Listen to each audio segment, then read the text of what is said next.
말씀으로 우리가 지켜야 할 정체성, 우리가 지켜야 할 정체성이라는 제목으로 말씀 나눌 때에 하나님께서 은혜 주실 줄 믿습니다. 우리 앞뒤 좌우로 한번 인사하실까요? 하나님께서 은혜 주십니다. 사랑하고 축복합니다. 아멘, 아멘. 하나님께서 은혜 주실 줄 믿습니다. 우리가 살아가는 동안 우리 그리스도인들은 특별히 죄에 대하여서 반응을 하면서, 민감하게 반응을 하면서 살아갑니다. 그런데 하나님 앞에서 특별히 자신의 죄에 대해서 반응할 때가 언제냐라고 생각을 해 본다면은 우리가 살아가는 중에 때로는 우리가 원치 않는 어떠한 어려움들, 고난들이 일어났을 때에 그 고난으로 인하여서 우리가 고통을 받게 될 때에 혹시 이게 나의 죄로 인하여서 우리에게 고난이 주어진 것은 아닐까 생각을 해보기도 하죠. 살아가는 중에 어려운 사건의 상황 앞에 서 있게 되었을 때는 우리 그리스도인들의 대부분들은 아마 죄에 대해서 다시 한 번 더 생각해 볼 것입니다. 평소에는 죄에 대하여서 크게 생각하고 있지 않다가 잊고 살다시피 하다가 어떤 특별한 사건이 발생했는데 그 사건이 나에게 어려움을 주고 내 마음에 고통을 주게 될 때에는 하나님께서 나를 징계하시는 것이 아닌가라는 생각을 해본다라는 것이죠. 하지만 신자들이 평소에는 자신의 잘못된 점이나 죄에 대해서는 가볍게 여기다가 어떤 고난으로 인해서 죄에 대해서 심각하게 생각한다면은 그 일이 마치 자신의 죄로 인한 하나님의 징계인 것처럼 여기고 자신의 죄를 생각해 버린다면은 그것은 믿지 않는 사람과 별반 차이가 없다라는 것이죠. 그렇다면 우리 그리스도인들은 어떠한 고난이 닥쳐왔을 때에 그 고난을 통해서 우리의 모습을 돌아봐야 된다라는 것입니다. 특별한 고통의 사건을 통해서 죄를 생각하기도 하지만은 하나님 앞에서 우리 인간들의 죄된 본성이 이렇게 추악한 것이구나 라는 것을 깨닫고 다시는 그 죄를 짓지 않고 하나님 앞에서 올바른 삶, 하나님께서 기뻐하시는 삶으로 나아가기로 결단해야 된다라는 것입니다. 그렇지 않다 보면은 우리가 악한 죄의 길을 계속 가게 되고요. 또 그 악한 죄의 길을 계속 가고 있음에도 불구하고 그것이 죄인 줄도 모르고, 죄가 나와 동행을 하면서 나를 친구 삼으셨네. 우리 서로 받은 그 기쁨은 알 사람이 없도다. 그렇게 죄에 대하여서 무감각하게 그렇게 오히려 기뻐하면서 죄를 즐거워하면서 살아간다라는 것입니다. 그러기에 우리가 하나님 앞에서 어떠한 하나님과의 관계가 어떠한지를 생각하지 않고 또 그 죄에 대해서 민감하게 깨어있지 않고 우리의 정체성을 잃어버린다면은 우리는 죄 속에서 빠진 채 착각 속에 아무 일도 일어나지 않는, 내게 당장 어떤 고난이 일어나지 않으니까 나는 잘 살고 있는 것이다 라는 착각 속에 빠져들게 된다라는 것입니다. 예로부터 우리 많은 사상가들의 큰 관심사 중에 하나가 인간의 본성에 관한 주제였습니다. 여러분, 사람들은 본래 악을 추구할까요? 선을 추구할까요? 보통 사람들은 생각할 때 선을 추구한다라고 그렇게 많이들 생각하십니다. 그런데요, 사람들이 선을 추구한다라는 그 말 자체에는 어떤 뜻이 있냐면요, 이 세상에 선한 사람들이 적기 때문에 그 선을 갈망하면서 그 선을 추구한다라는 거예요. 예를 들자면은 여러분들, 저처럼 잘생기고 멋진 사람이 보기에 좋습니까? 아니면은 그저 그런 사람들이 보기에 좋을까요? 기왕이면 다홍치마라고 잘생기고 또 예쁜 사람들이 많이 보기에 좋아하잖아요. 그죠? 근데 그런 말이 뭐냐? 그런 말을 달리 생각하면은 어떤 뜻이 있냐 하면은요, 바로 내 주변에 잘생기고 예쁜 사람이 적기 때문에, 흔치 않기 때문에 예쁜 것에 대한 선망이 있다라는 거죠. 그러니까 사람들은 내가 가지지 못한 것에 대한 선망이 있기 때문에 그것에 대한 동경을 가지고 있다라는 거죠. 그러니까 다시 말씀드리자면은 선한 사람들에 대해서 존경하는 그런 사람들은요, 이 세상이 대체로 평균적으로 악하다라고 생각하기 때문에 선한 사람을 동경하고 존경한다라는 것입니다. 다시 생각해 보면은 만약 모든 사람들이 잘생기고 예쁘다면은 잘생김과 예쁨의 기준이 없어지는 거죠.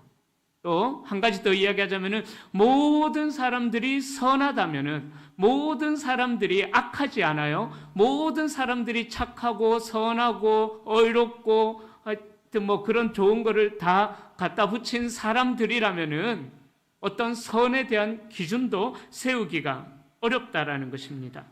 모든 사람들이 아름답고 선하다면은 우리가 선함과 아름다움에 대해서 칭찬할 필요도 없다라고 생각하는 거죠.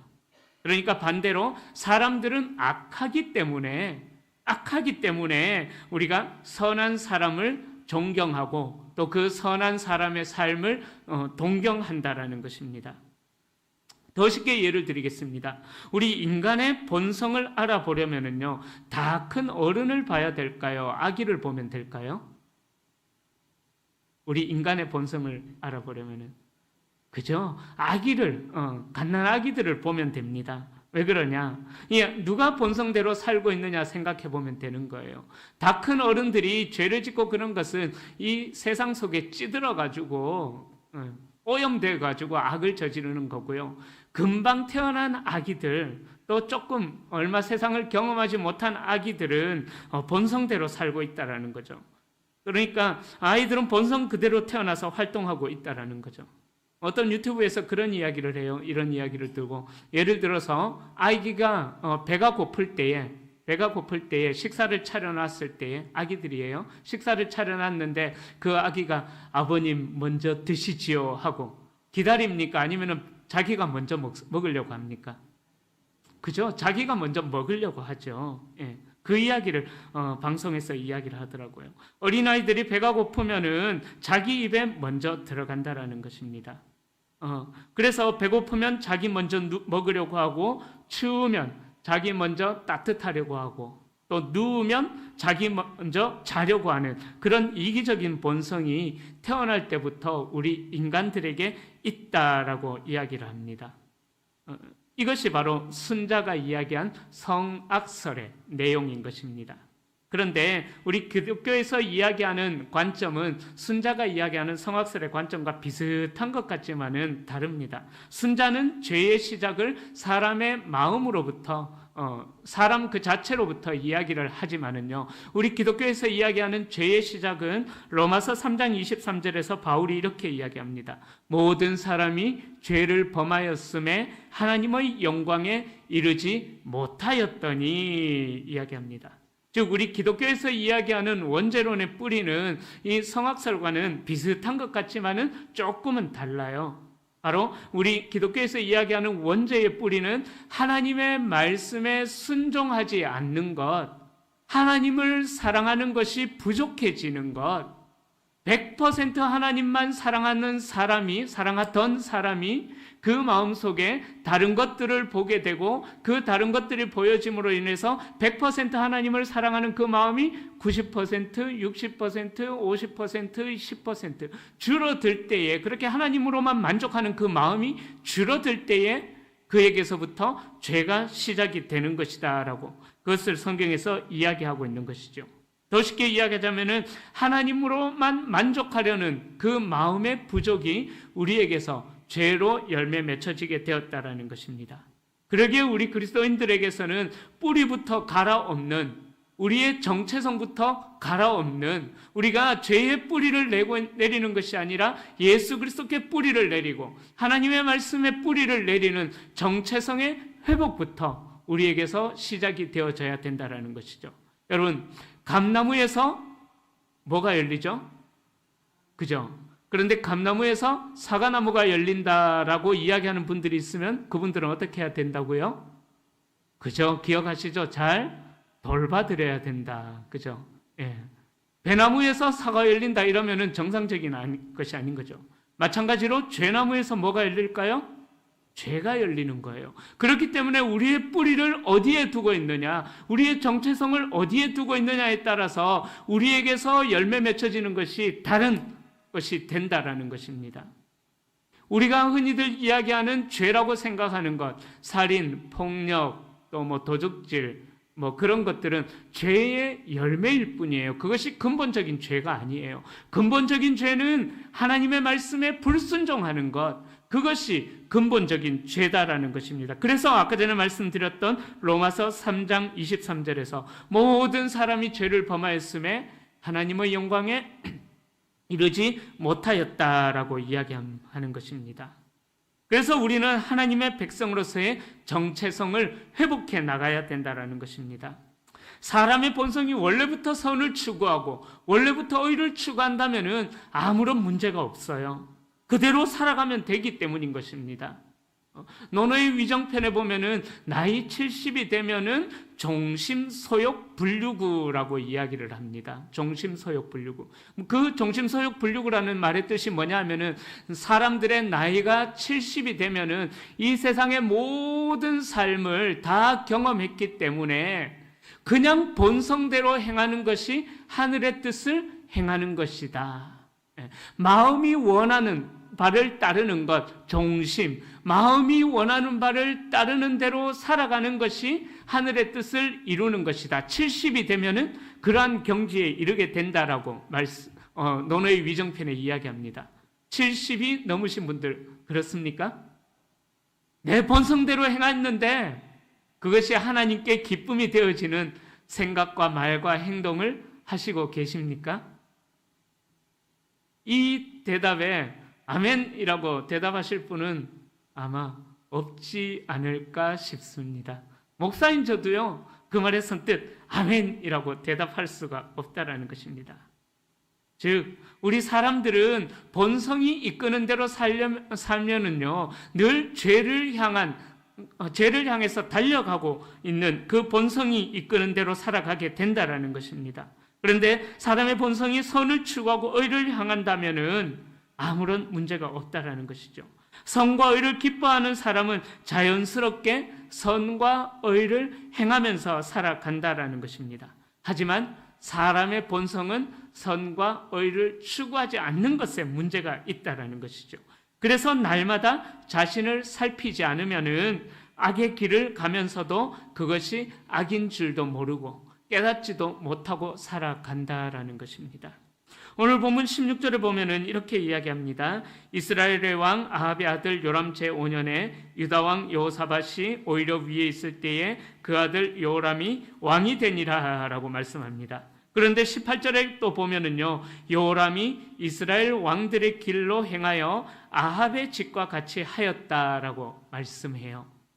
이스라엘과 똑같이 악한 길로 행하였다라는 것입니다. 그리고 요람이 그렇게 된 이유는 아합의 딸이 그의 아내가 되었기 때문이다라고 오늘 본문에서 이야기합니다. 자, 이 아합이 누구냐? 이 아합은요, 이스라엘 왕들 중에서 가장 악한 왕, 북이스라엘, 그러니까 르호보암으로부터 시작해서 호세아까지 열왕들의 역사가 흘러가는 동안 그 왕들의 역사 중에서 가장 악했던 왕, 이스라엘 온 땅을 우상 천국으로 만들었던 왕, 이스라엘 온 땅을 혼합 종교, 짬뽕 종교, 다신주의 그런 것으로 만들었던 왕이 아합 왕이었습니다. 그런데 여호사밧이 아합의 딸을 자신의 아들 여호람과 결혼시킨 거예요. 여호사밧은 아합이 어떤 사람인가를 고려하지를 않았다라는 것입니다. 나라의 번영을 위해서 정략적으로 그렇게 죄와 타협하면서 자기의 자녀들을 그렇게 아합의 집안과 결혼시켰다라는 것입니다.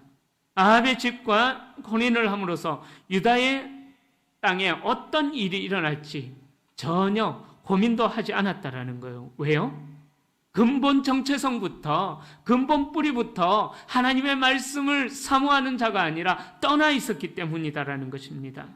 결국 그로 인하여서 유다에는 아합의 악이 들어오게 되고 여호람만 아니라 여호람의 아들 아하시야까지 악의 길로 행하는 모습을 보게 됩니다. 여러분, 지금 이 결혼의 문제는요, 신앙이 있는 사람과 결혼을 하느냐, 신앙이 없는 사람과 결혼을 하느냐, 그냥 이런 단순한 문제가 아니라는 것입니다.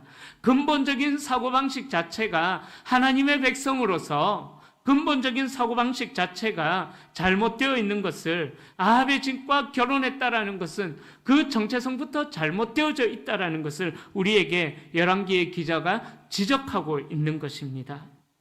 신앙이 없는 사람과 결혼을 하지 않는다고 해서 신앙이 있다라고 이야기할 수가 없는 것이죠. 중요한 것은 무엇을 기준으로 살아가느냐, 그것이 중요하다라는 것입니다. 아합의 딸을 며느리로 맞이한 여호사밧은 하나님을 믿는다고 하면서도 하나님을 기준으로 살아가지를 못했던 것입니다. 아합의 딸을 며느리로 맞이했을 때 미칠 수 있는 영향에 대해서는 전혀 고려하지 않았다라는 것입니다. 그것은 삶의 중심이 하나님께 있지 않음을 의미하는 것이죠. 그 결과가 아합의 딸을 며느리로 맞이한 것으로 나타나게 된 것입니다. 여러분들이 세상을 살아가는 그 기준은 과연 무엇입니까? 또 여러분들이 목적을 삼고 달려가고 있는 방향은 무엇입니까? 하나님의 나라입니까? 아니면 이 세상입니까? 여러분들이 바라보고 있는 것이 과연 무엇입니까? 그 여부는 여러분들이 살아가면서 어떠한 결정을 내릴 때에 어떻게 결정을 내리는가, 그 결정 내리는 순간을 보면은 내가 어떤 방향으로 달려가고 있는지, 내가 무엇을 목적으로 삼고 가고 있는지, 또 내가 무엇을 추구하면서 살아가고 있는지 결정을 내릴 때 보면은 알 수 있게 된다라는 것입니다. 여러분의 신앙에 미칠 영향을 고려하면서 살아가고 있는지, 아니면 여러분들에게 주어질 육신의 유익을 고려하면서 살아가고 있는지, 우리가 그것을 생각해 봐야 된다는 것입니다. 여러분, 하나님이 없는 사람들은 자기 마음대로 살아가요. 자기의 삶의 기준이 되어서 좋은 대로 살아갑니다. 내게 좋다면 모두가 다 좋은 거예요. 아합의 집과 결혼해버렸던 것처럼 이것이 나의 나라의 유익이 된다면 그것이 죄라고 할지라도 상관이 없다라는 거죠. 하지만 우리 그리스도인들은 그런 방식으로 살아갈 수 없는 사람인 것입니다. 나에게 좋은 것이 아니라 하나님께 좋은 것이냐, 그리고 나의 신앙에 유익이 되고 있는 것이냐, 그것을 생각하면서 또 그 죄에 대하여서 경계하면서 살아가야지만 우리가 선한 삶을 살아갈 수가 있다라는 것입니다. 요람이 아합의 딸과 결혼한 것이 뭐가 그리 큰 문제가 되겠습니까? 라고 생각할 수도 있겠지만 결과는 온 유다 땅 전체를 북이스라엘의 죄악을 퍼뜨리는, 그래서 그 아합의 딸과 결혼함으로 인하여서 온 유대가 우상 천국으로 물드는 그런 일들이 일어났다라는 것입니다. 그리고 그 악은 대의 대를 이어서 계속 흘러가게 됐다라는 것이죠. 읽지는 않았지만 27절에 보면은요, 이렇게 말씀해요. 아하시아가 아합의 집 길로 행하여 아합의 집과 같이 여호와 보시기에 악을 행하였으니 저는 아합의 집에 사위가 되었습니다. 그 악이 대대로 흘러가고 있다라는 거죠. 아하시아 역시 아합의 집에 사위가 됨으로써 아합의 집과 같이 여호와께서 보시기에 악한 길로 행했다라는 것입니다. 하나님께서는 분명히 르호보암으로부터 시작하는 남유다, 그리고 여로보암으로부터 시작되는 그 북이스라엘 땅에 모델로 한 왕을 제시해 주셨어요. 다윗의 길로 행해야 된다. 다윗을 모델로 삼고 일편단심 다윗처럼 하나님만 섬기고 하나님만 사랑하는 왕으로 세워져야 된다라고 북이스라엘의 왕들에게도 남유다의 왕들에게도 모델로 다윗을 제시해 주셨지만, 그러나 이 왕들은 역사가 흘러가는 동안 모델이 되었던 다윗의 길을 따라갔던 것이 아니라 오히려 악의 모델이 되었던 여로보암과 아합의 길로 갔다라는 것입니다. 그 결과 나라가 우상 천국으로 된 것뿐만 아니라 아수르와 바벨론에 의해서 결국은 멸망당하는 일까지 일어나게 되었다라는 것입니다. 애당초 나라가 출발할 때부터 이 여로보암의 죄에 대하여서 그리고 아합의 죄에 대하여서 경계를 했다면은 아합의 딸을 며느리로 맞이하지 않았을지도 모르겠습니다. 그러나 죄에 대하여서 경계하지 않고 또한 죄를 심각하게 생각하지 않음으로써 결국 유다로 하여금 아합의 길로 행하는 그런 결과를 가져오게 되었다라는 것입니다. 여러분, 요람과 아시아가 아합의 집과 같이 악을 행했다라는 것은 하나님의 언약을 믿는 자로서 유다를 다스리는 것이 아니라 아합처럼 인간의 힘과 인간의 노력, 인간의 방식으로 세상을 다스리겠다, 나라를 다스리겠다라는 것을 의미하는 것입니다. 그것이 바로 여호와 보시기에 악한 일이었던 것입니다. 이스라엘과 유다 땅은 신정 국가임에도 불구하고 하나님이 다스리는 국가가 되었던 것이 아니라 바로 아합처럼 인간이 다스리는 그러한 나라가 되어버렸다라는 것입니다.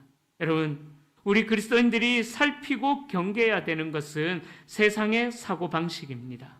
그렇다고 해서 이 세상의 사고방식이 이상하고 희한하고 별난 것으로 우리에게 다가오지를 않아요.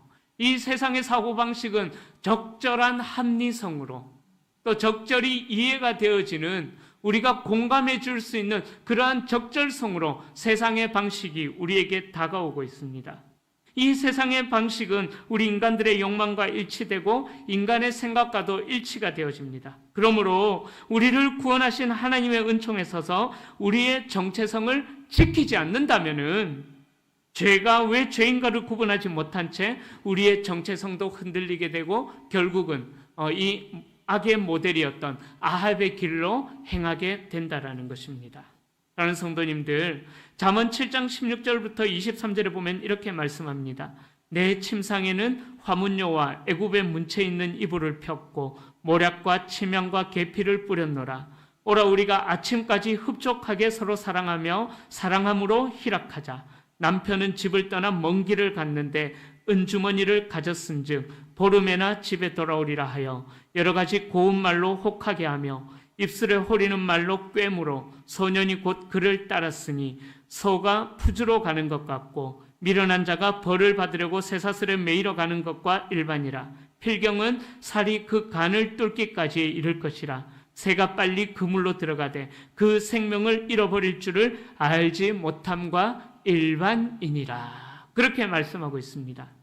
무슨 말이냐면요, 세상은 온갖 좋은 것으로 우리의 마음을 붙든다라는 것입니다. 그러나 세상의 길은 결국 사망이다라는 거죠. 우리가 이 사실을 기억하지 못한다면은, 이 사실에